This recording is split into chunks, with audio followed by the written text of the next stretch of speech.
Hey guys, today we are going to be doing a highly requested movie. This has been requested almost every single time I ask for suggestions. This one gets requested and so many people agree on it, so I tweeted and posted on my community tab on YouTube for video request or movie request, and I said if you agree with any of the ones that are already commented, make sure you like it or respond to it so I can see what the mass majority wants, because obviously I feel like there's going to be a bunch of random movie requests too, so I wanted to see which ones were commented and agreed on. And so many people, anything that had Perks being a Wallflower in it, everyone was like yes, and it's just a really highly requested movie. I've been hesitant to do Perks being a Wallflower because not only is it a coming of age movie, it also deals with mental health and some serious topics within it. And before I even start watching it, I want to say that I don't know that much about mental health. I don't know a lot of the things that Charlie goes through. I don't know much about, so I'm not going to be talking about an analysis on his character and what he goes through and the trauma that he has and suppresses and how he deals with it and how overwhelming it is for him. So before we even start, I don't want you guys to be like, well, why did you ignore talking about Charlie's character and how much stuff he had going on and how it was affecting him. I'm gonna try to talk about it a little bit, but I'm not gonna try to act like I know everything about mental health because I'm not a psychiatrist. It's not something I research in my free time. So if I go through it and I don't do a full analysis on him, just, you know, bear with me in here. Also, I have a band-aid on. It's there, sorry.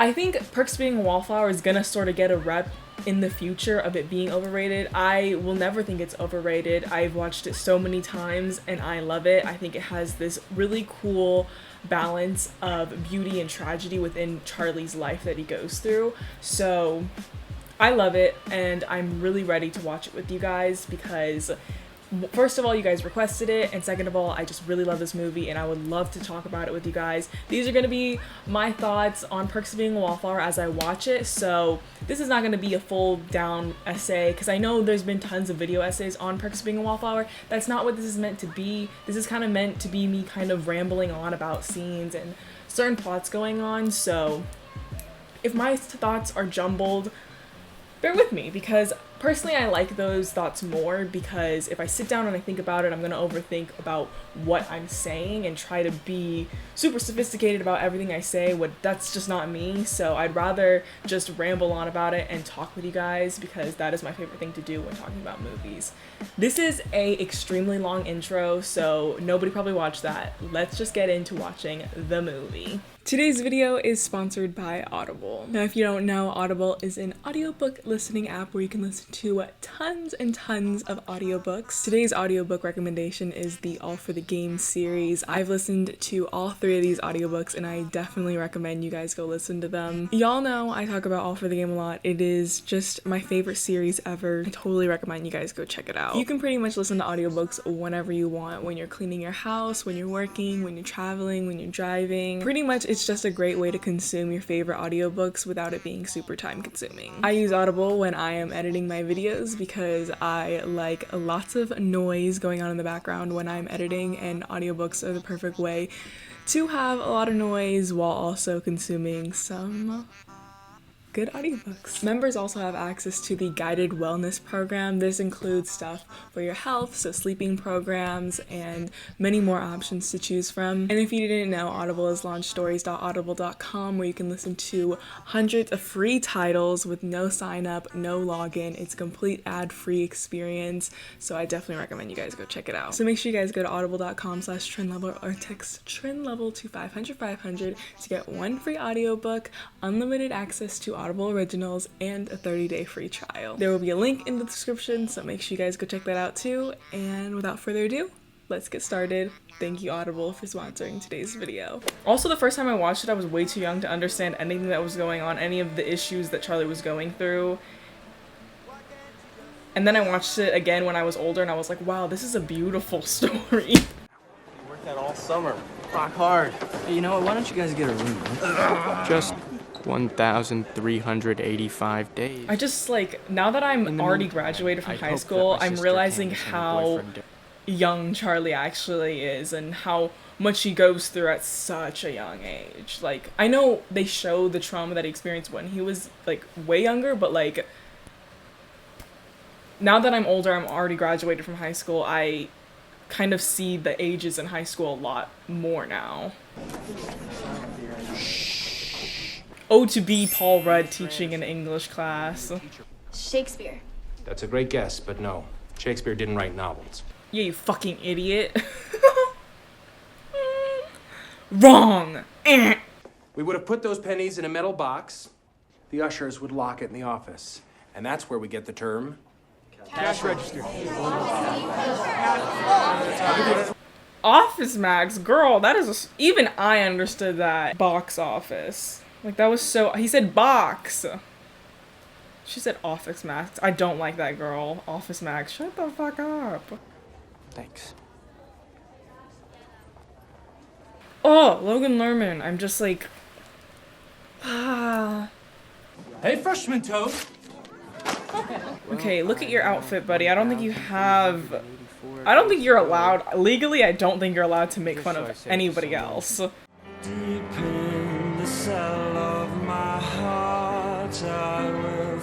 Do you think people would see him and be like, oh, like, sad he's sitting alone? Or would they be like, dude, you're taking up a whole table to yourself? Like, I don't know how people, I've never been to high school, so I don't know how cafeterias work. I mean, for Charlie to, like, not feel welcomed at school, to go to a football game by himself, is, like, if I was his parents, I would be like, I am so proud of you for doing that. Because I could not do that. I would not be able to do that. I would be too scared. You want to sit over here, or are you waiting for your friends? No, I'll sit. But just, like, I don't know, like, I love it when people, like, when people see someone by themselves and they ask them to hang out, like, just be included makes me want to cry.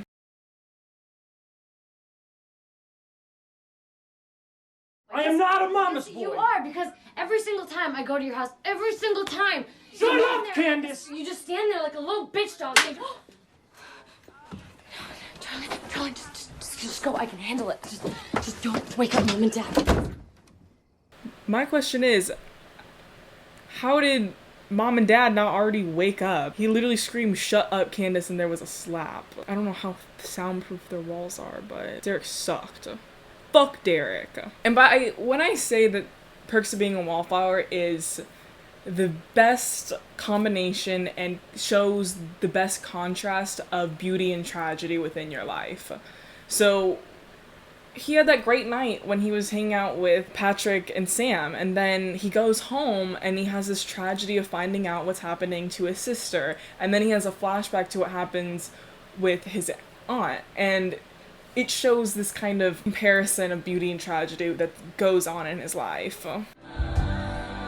The school dance scene. When he gets a little courage to jump into the dance, and the music, come on, Eileen to the right, come on. I can't believe this movie just owned Come On Eileen. This scene lives in my mind rent-free. It literally, like a daily boost of serotonin, am I right?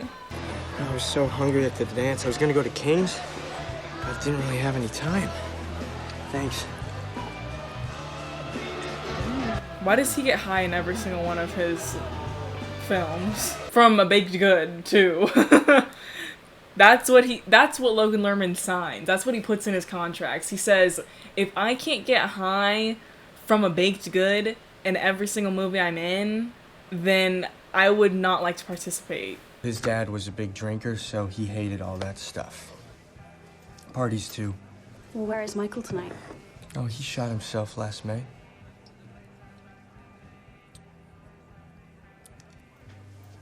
Kinda wished he left a note, you know what I mean? I was gonna say something, because that was a really serious scene that just happened. That was a really deep, personal thing that he just told her, and I don't know, it's the moment where they reveal one of the things that has happened in his life that has affected him so deeply. They have hinted throughout the beginning of the movie that something happened to him last year. He was going through something, and this is when they finally reveal it.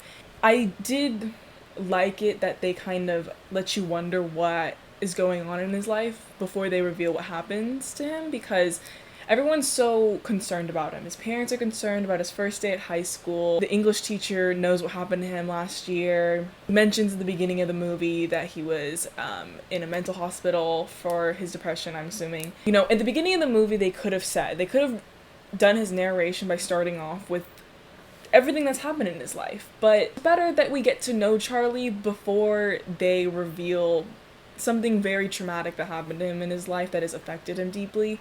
I personally like that a little bit more because you get to know Charlie aside from that. Anyways, let's keep going with the movie because, again, like I said in the beginning, I don't know that much about mental health and all that kind of stuff, but I definitely wanted to talk about that scene because it's an important scene and they placed it there for a reason, and everything in this movie is so filled with purpose. I feel like nothing in this movie is put there just to be put there. Everything is there for a reason, and the timing of this plays a big reason to the film. To me, how you interpret a plot and the timing and the pacing of a movie is different for everyone. My interpretation of the movie and plot could be completely different from how the director intended it to be. My opinion could be completely different from yours. It's really a subjective thing.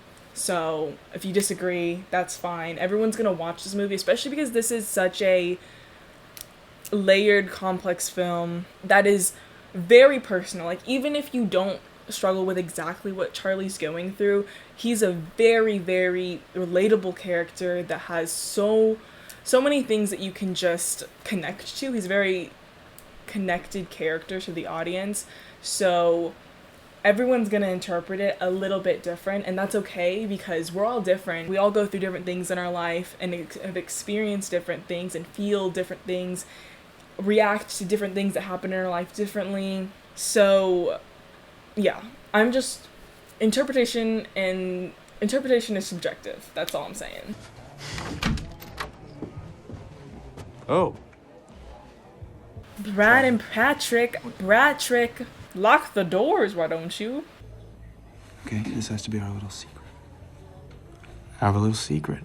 So sad to see what happens to Charlie, how he's holding everyone's secret, holding the secret of his sister's abuse that she's suffering from her boyfriend, Patrick and Brad's relationship, and then that kind of delves back into the trauma he faced with his aunt of keeping it a secret. Raise your glasses to Charlie. What did I do? You didn't do anything. We just want to toast our new friend. You see things, and you understand. You're a wallflower. Oh, I love it. I love that. I didn't think anyone noticed me. Well, we didn't think there was anyone cool left to meet. Something about seeing people notice someone that is alone or feeling alone and isolated, I love it. I love it a lot. Patrick, it's Sam. It's Sam speaking to you. I'm begging you to I can see. Please, everyone, no matter what age you are, you need to do this because it is a fantastic experience. Go with people you love deeply and go through a tunnel because it is with your favorite song. It's an amazing feeling and I truly recommend you guys do it. But for legal reasons, that was a joke because I definitely think you're not legally allowed to do that. I'm sorry. Sam says they're kitschy and brilliant. I completely agree. Remember when they sang that on Glee? I'm all out of love. I'm so lost without you. Best recreations of the Rocky Horror Picture Show on Glee and in Perks of Being a Wallflower. Yeah. Whoa, whoa, whoa.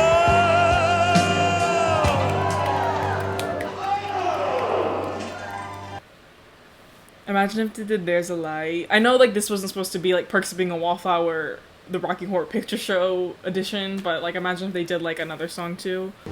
Are you okay? Yeah. but I got my SAT results back. Oops. You can take them again. Seeing people talk about the SAT score literally makes me want to cry because my SAT score was not good at all. If anyone of you guys are struggling with the SATs, just know that SATs don't define your intelligence. There is one way to measure your intelligence, not the only way to measure your intelligence. It is one test they make to test some people's intelligence for the school, but it's not the only way. And it is not a definitive way to see your future. It is not a make or break for your future. I promise you. I love you if you're struggling with SATs. Why do nice people choose the wrong people to date? Are we talking about anyone specific? Well, We accept the love we think we deserve.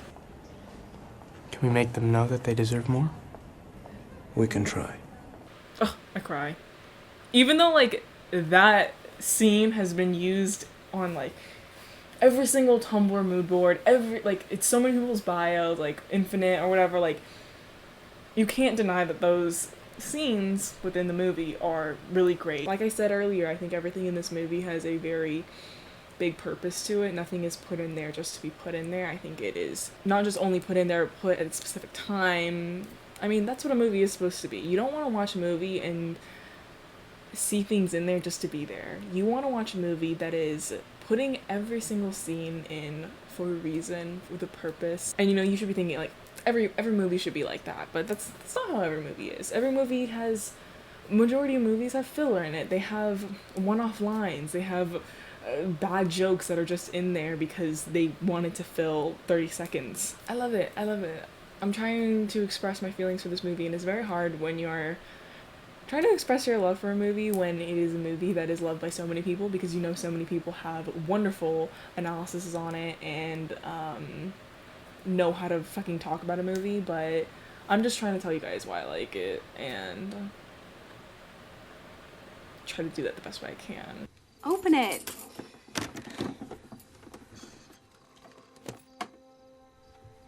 I don't know what to say. You don't have to say anything. I have to point this out because there is a typewriter. I used to have a weird obsession with wanting a typewriter when I was younger. I really wanted one for no reason. I didn't write. I wasn't a writer. I just wanted to hear the noises. Like, how lame am I? Like, I didn't even want the typewriter to create amazing stories. I wanted it for the sound. Who was I gonna write to? Myself? I don't write letters to people, and I don't want to write a story. Like, I just want to make sure that the first person who kisses you loves you. Okay?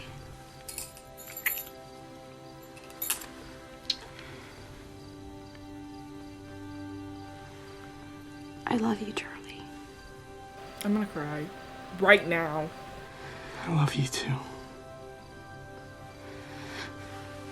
I'll keep saying it. It's a beautiful, tragic movie. And by tragic, I don't mean like the ending is tragic. I mean like the events that happen is tragic. She just revealed something super dark that happened to her. Not super dark, but super personal and traumatizing for her, and made her value herself and look at herself differently for a very long time, and she wants to turn it around, and she sees Charlie and she wants his first to be better than hers, and I don't know.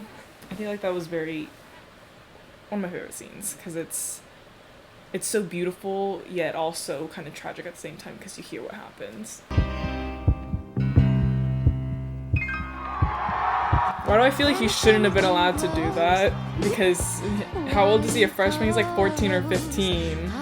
And they're all 17 or 18. But like Glee did it for their musical in their high school. I don't know what it is on minors are doing the Rocky Horror Show.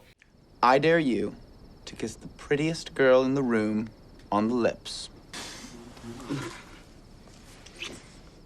That's so mean. I'm sorry. Oh, that's fucked up. Especially because it wasn't even about who he likes, more it was like the prettiest. Who's the prettiest?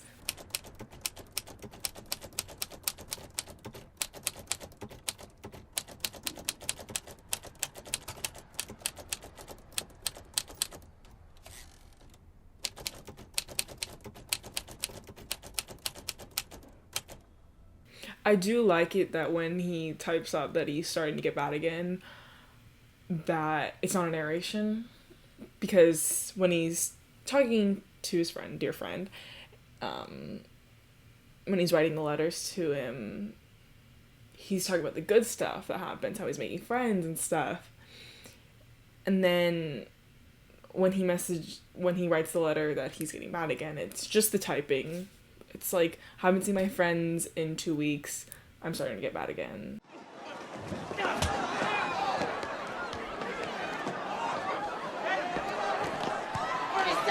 And it's also not a fair fight. 4-on-1, that is not fair at all. Like, little old Brad could handle himself.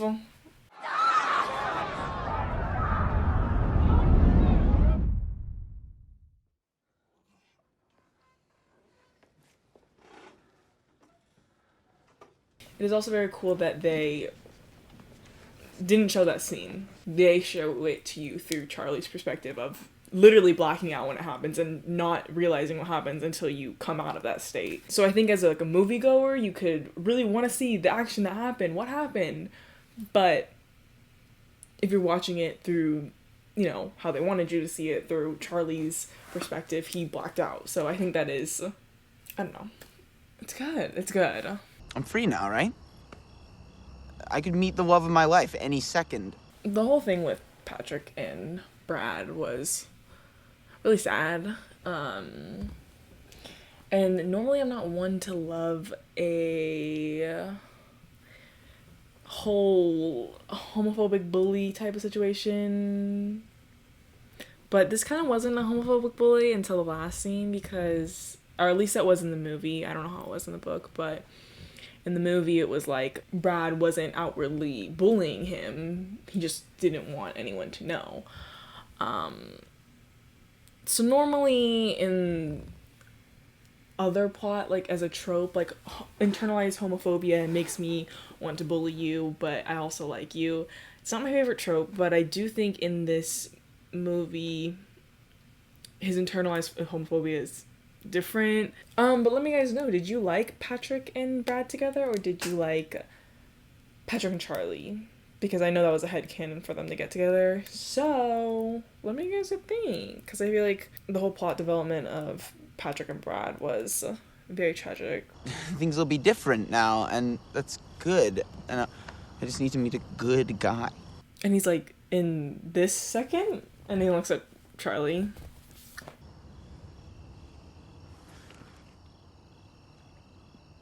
I like that he was less surprised and less tense when Patrick kissed him versus when Mary Elizabeth kissed him. Asking myself, why do I and everyone I love pick people who treat us like we're nothing? What a beautiful, oh my god. You had to do it like that. You had to give me a parallel. I just didn't think that you wanted that. Well, what did you want? Well, I just want you to be happy. Don't you get it, Charlie? I can't feel that. It's really sweet and everything, but you can't just sit there and put everybody's lives ahead of yours and think that counts as love.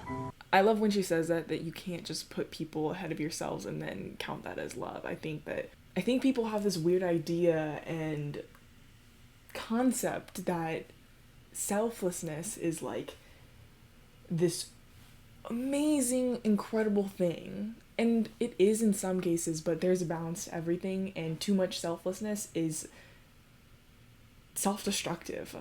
And then you go throughout life thinking, why is it always other people before me? And you did that to yourself, really.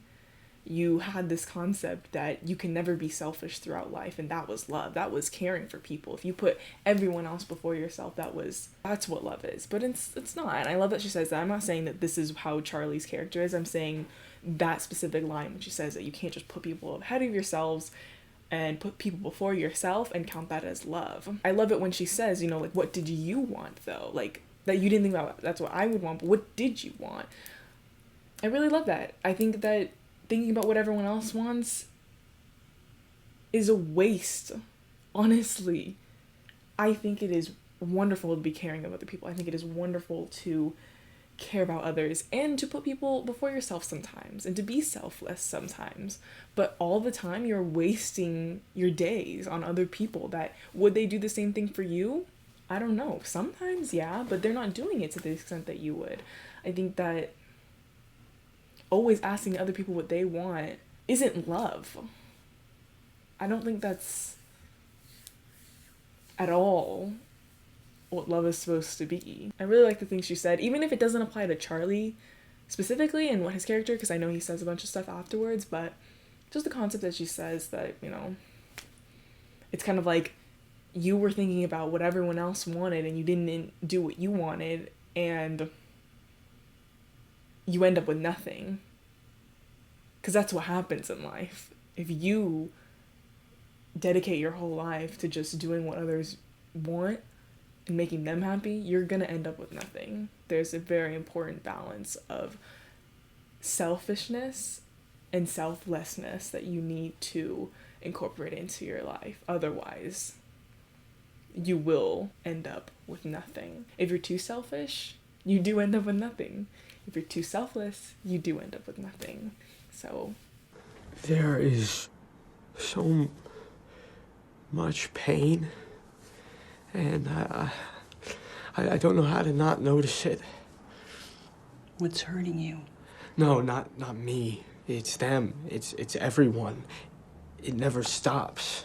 And that's why I think it was important to notice how other people were confiding in him about their problems. You know, Sam about what happened to her when she was 11, and Patrick with Brad, and his sister with her boyfriend, and his aunt with, like, these are all things that just pile on. And it's like sometimes we are not capable or in the right mental state to take on other people's own lives, if that makes any sense.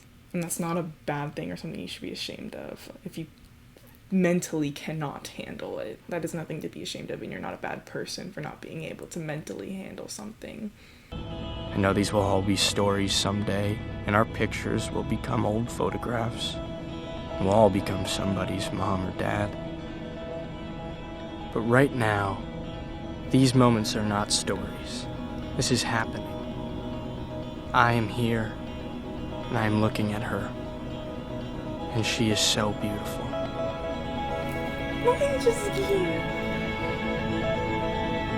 Not even like the romance between them, just what he's saying. These moments are I can not see stories. it. And in this moment, I swear,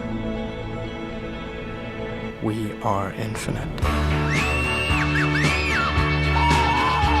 I'm sorry. Nothing beats the ending. It's amazing. It's really amazing. I don't think there's so much to say about this movie, and I'm not going to be able to even put into words how this movie makes me feel, or how it makes anyone feel, or like the power it holds and like the emotion that it holds. And I feel like it's just always like, if you watched Perks of Being a Wallflower and you liked it and you really connected to it, whether that was you connected with Charlie, whether you connected with Patrick, Sam, like whether you just connected to the overall concept of the film and, you know, this high school experience that they went through, or even just not even high school, just this young adult experience that they were going through, this is gonna be the movie that when we grow old we're gonna want to show our kids, like when they're in high school, because it is gonna be the one that I would love to show my kids when I'm older and my kids are in high school. I would be like, I would definitely want to sit them down and have them watch one of the classics, The Perks of Being a Wallflower. There's never going to be enough words to say how much I love this movie and the impact it holds for so many people, because, you know, I might just be fucking brown-nosing this movie, but I don't care, because to me it's one of the ones that is going to stick with me forever. I am going to watch it in whatever, like 10 years and just be super grateful for it. Like, it's a movie that I'm grateful for. It's not just a movie that I enjoy and that I love and that I recommend to people if they haven't seen it already, which if you haven't seen it, what the fuck, but it's one that Every single time you watch it, every single time you're in a new moment of your life, you are going to be all that more connected with it. The first time I watched it, I was too young. I didn't understand anything that was going on. I was like, what is happening with Charlie? I didn't understand it because I was too young to be watching it. When I watched it again, I was like, wow, this is a really good movie. But I just thought of it as a good movie. And then I watched it again and I was like, oh my gosh, like this, I was listening to what they were saying and I was like, wow. And then I watched it again, like recently, and I was like, wow, it's different each time you watch it. And then I watched it just now on camera and it hit me in a different way because I'm at different points in my life when I watch it and it's affecting me differently every single time I watch it. Even though, you know, this is a coming of age high school movie. I mean, I just graduated, but I'm hitting it at different moments of my life. So I think not only is it a good movie production wise and like structurally is it a good movie, plot pacing and plot development, even the way it's shot, the soundtrack, like technically it is a good movie with the production scene and editing and all that kind of stuff. It's a wonderful plot, wonderfully written, great production, great cast.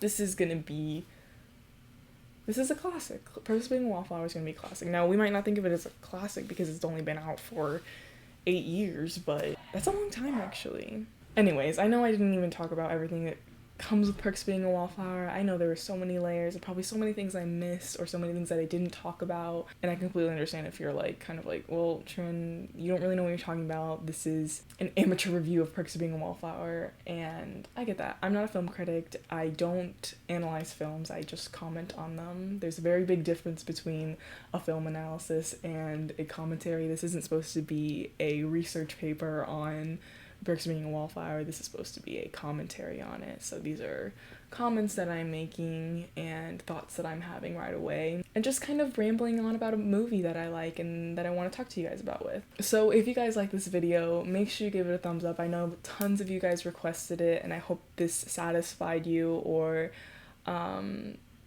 was what you wanted. I usually do movie commentaries on something that's scary or something that's, you know, bad or something that's like a comedy sort of thing. So this is a switch up, but I liked doing it. Sometimes I like talking differently about films. But yeah, give this video a thumbs up. Make sure you follow me on Instagram and Twitter at tcalllevel, and make sure you guys go follow me on Twitter at tcalllevel on Instagram and at leveltrin on Twitter. Make sure you subscribe so you can see more videos from me. Share this video with your friends if you liked it. And that's it. See you guys next time. Bye.